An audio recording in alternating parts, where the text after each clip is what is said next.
E aí, Fernanda, existe essa probabilidade de uma criança herdar obesidade? Isso é herança genética?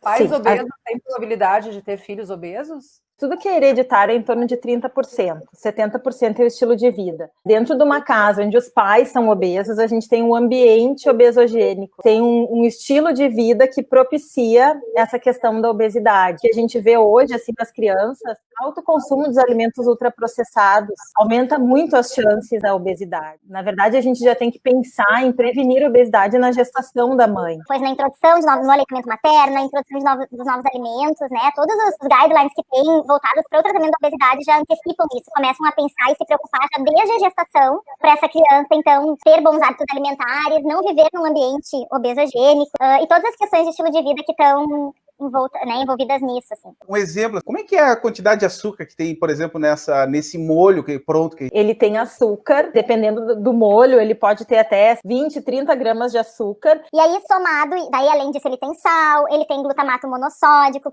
ele dilata as nossas papilas gustativas, então a gente não come um pouquinho, a gente quer comer mais. E associado a isso, além desse molho, de repente a criança também come uma bolacha recheada ao longo do dia, um salgadinho. Outra coisa que é muito frequente no hábito alimentar das crianças são os líquidos doces. Tem achocolatado, suco, ajuda muito a aumentar o valor energético ao longo do dia. Suco natural não tem tanto problema, porque a gente vai ter ali vitaminas, vai ter sais minerais, vai ter outros nutrientes, mas é diferente da fruta que traz junto a fibra, que nos ajuda a ter mais saciedade. Tudo que é líquido é absorvido muito rapidamente, nem consegue avisar o nosso cérebro da nossa saciedade. Eu lembro que quando eu fiz o mestrado, me chamou muito a atenção. Avaliava adolescentes, tinham adolescentes que na época tomavam 8 copos junto à refeição de suco. A formação do hábito alimentar, ela começa desde muito pequeno, né? Desde cedo. Os pais, eles vão ajudar a ensinar. Quando a criança é pequena, em função dos neurônios espelho, que a gente chama. A criança está vendo o adulto, reconhece aquilo e imita. E depois, à medida que ela vai crescendo, vai chegando na adolescência, por um hábito que muitas vezes já está instalado. Pais têm um papel fundamental nessa questão do excesso de peso, da obesidade, na infância e na adolescência. A recomendação da Sociedade Brasileira de Pediatria é bem clara e ela nos diz, até aos 2 anos, de preferência não oferecer doce. Porque assim, a gente já nasce com as papilas gustativas identificando o sabor do doce. Então assim, se a gente vai numa maternidade agora, pega um bebezinho recém-nascido, dá um pouquinho de água com açúcar, ele já reconhece e já quer mais. Todas as outras papilas gustativas, pro amargo, pro azedo, pro ácido e pro salgado, a criança desenvolve ao longo do aleitamento materno, da introdução alimentar. Por isso que o doce é tão maravilhoso, porque inatamente a gente já reconhece. E sem falar que ele acaba liberando várias substâncias que nos ajudam a viciar, a querer cada vez mais doce. A Sociedade Brasileira de Pediatria, que é uma recomendação pautada pela OMS também, recomenda que sal de adição, o sal que a gente coloca na comida é a partir de 1 ano, e açúcar, então, é a partir de 2 anos. A comida, ela é muito mais barata quanto mais prejudicial ela é. A alimentação barata é baseada em refinados, gordura. Tipo assim, uma alimentação saudável, ela é muito cara, pelo menos aqui na cidade. O que fazer quando a criança é obesa qual é a melhor estratégia? A criança obesa e os pais magros e ativos. A criança está obesa, a criança não pega sozinha e vai, como faz as compras de casa. Tem uma questão que a gente tem que olhar, que é a questão dos pais. Aqui não estou culpando ninguém, responsabilizando ninguém, não é isso.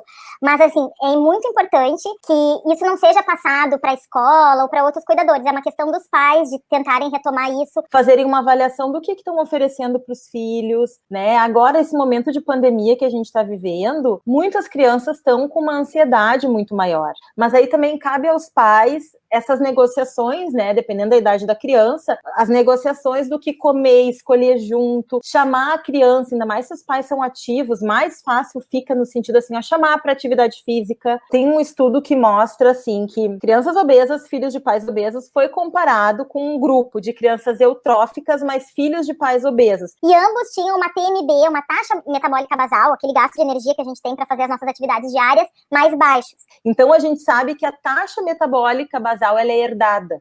Mais fácil vai ser, mais tranquilo vai ser da gente colocar essa criança no trilho. Outra questão que é importante levantar é o sono. Hoje as crianças estão dormindo muito pouco, estão indo dormir muito tarde. A gente sabe que para fazer liberação de melatonina, de GH, do hormônio do crescimento, precisa ter o sono. Então, assim, elas ficam, às vezes, com as telas até mais tarde, dormem pouco. Isso também alimenta a ansiedade. E aí, fazendo com que, durante o dia, ele coma mais. Então, é uma série de questões, assim, que é importante que a família olhe. E que não é uma receita fácil, mas é uma coisa que a gente tem que pensar a médio e longo prazo nos resultados. Isso não dá pra gente se iludir e achar que a gente vai conseguir resolver tudo em um mês. Não.